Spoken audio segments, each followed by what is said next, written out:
Putin's got his hands full while the retaliation from ISIS forms. ISIS jihadis massing for a huge invasion of Central Asia. Russia spies discover terror plan. Today's date, October 29th. Russian intelligence officers claim Islamic State is preparing to take on Central Asia in its latest battle to take on the world in a frightening discovery. Huge numbers of Islamist fighters are massing on Afghanistan's northern border, ready to march into neighboring states, Russian intelligence officials have revealed. Moscow's spy chief, Alexander Bortnikov, warned fighters from the Taliban, many of whom have pledged allegiance to ISIS, were heavily armed and prepared to pass through porous border controls. Speaking at a meeting of special services from the Commonwealth of Independent States, he warned the international community has now hit a new geopolitical challenge, an international criminal group in the name of Islamic State.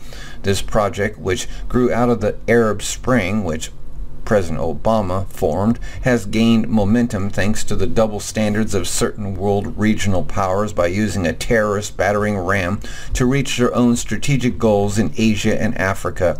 According to our estimates, citizens from more than 100 countries are currently fighting in the ranks of terrorist structures, and the recruits constitute up to 40% of their forces. Escalation in tensions in Afghanistan has brought on serious dangers. There are numerous criminal groups, including in the Taliban movement on the northern borders of this country right now. Some of them have also begun operating under the Islamic State flag, which has led to a sharp rise in the threat of terrorists invading Central Asia. ISIS fighters are amassing in northern Afghanistan. Kids and children too, because that's all they can use, and including women. The jihadi hate group could be trying to open up a new front to the north of its territories after being pegged back in Syria by Russian airstrikes. The invasion would be a swipe at Vladimir Putin, as it would take them into the former Soviet states of Turkmenistan, Uzbekistan, and Tajikistan, which are still beholden to Moscow. They would also secure control of lucrative drug trafficking routes, taking raw opium from Afghanistan to be sold as heroin on the streets of Russia and Europe. ISIS has been looking to grow its presence in Asia and has active cells in India, Pakistan, and Malaysia. Abu Bakr al-Baghdadi, the caliph who rules the so-called Islamic State, only came to power in July 2014. But under his leadership, IS has rapidly expanded into the most deadly terrorist organization in the world.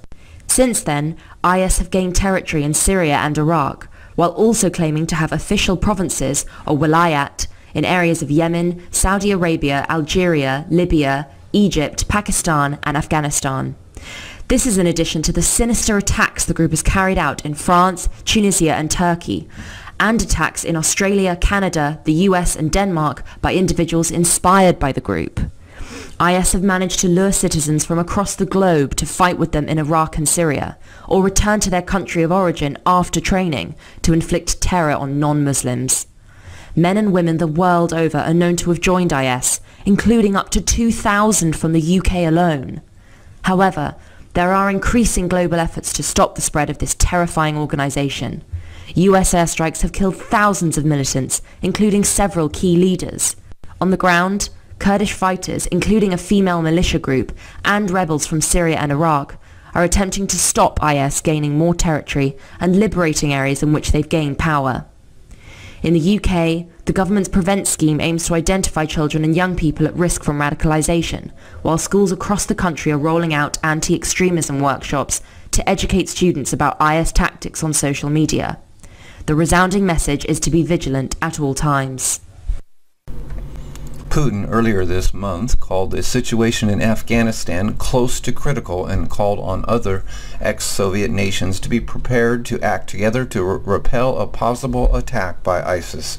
The Islamic maniacs have been heavily battered by Western and Russian airstrikes, with some experts warning its economy is ailing and its command structure close to collapse. The brutal jihadis have previously announced their intentions to take over the world and subject everyone to their warped ideology of Sharia law.